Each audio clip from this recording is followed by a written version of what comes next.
Well, as we mentioned, the U.S. Navy has halted all ship operations worldwide after 2 collisions this summer between warships and merchant vessels. Search and rescue teams have been looking for 10 missing sailors. Their ship, the USS John McCain, collided with an oil tanker Monday morning. The commander of the U.S. Pacific Fleet says some unidentified remains of sailors have been found. He also says an investigation into the collision is underway.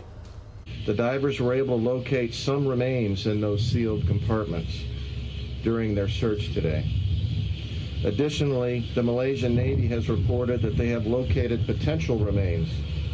They are working to confirm and identify those remains. We will implement the operational pause that Sea announced across all fleets, and that will include all units in the Pacific and will be completed by August 28th. Admiral Swift did not mention how many bodies have actually been found. Our Ben Tracy is in Beijing with the latest. The Navy is taking what it's calling an operational pause. This will allow ship commanders to work with their crew on basic seamanship and teamwork after several incidents here in the Pacific have really called into question the level of training on U.S. Navy warships.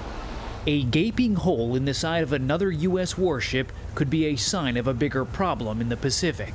The USS John S. McCain suffered extensive damage when it collided Monday with an oil and chemical tanker while making a routine port visit in Singapore. Navy officials have not confirmed an initial investigation that points to a possible loss of steering, but say their review will consider all possibilities, including sabotage or a cyber attack. We need to get to the bottom of this. So let's get to it. In a video posted online, the Chief of Naval Operations called for all U.S. Navy ships worldwide to halt operations and review basic training. That directed a more comprehensive review to ensure that we get at the contributing factors, the root causes of these incidents. Just 2 months ago, another ship from the 7th Fleet, the USS Fitzgerald, collided with a merchant ship off the coast of Japan. 7 Navy sailors died.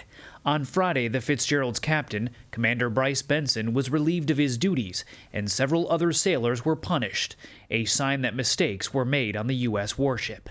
It does show that there's still some kind of systemic issue on the deck of whether or not there are people that are qualified, whether they're certified, and whether or not they are using all of the things at their disposal to make sure that this doesn't happen again.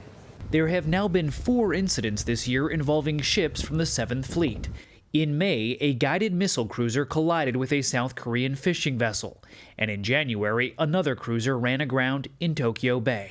I think every commander will look at their specific units, evaluate the culture, evaluate the climate, and make changes in order to make that unit better.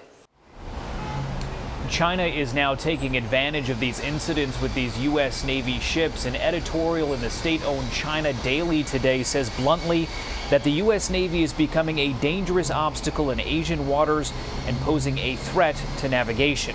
Now, China is saying this because it opposes U.S. Navy warships passing through disputed waters that China claims as its own. Vlad? Ben Tracy, thank you.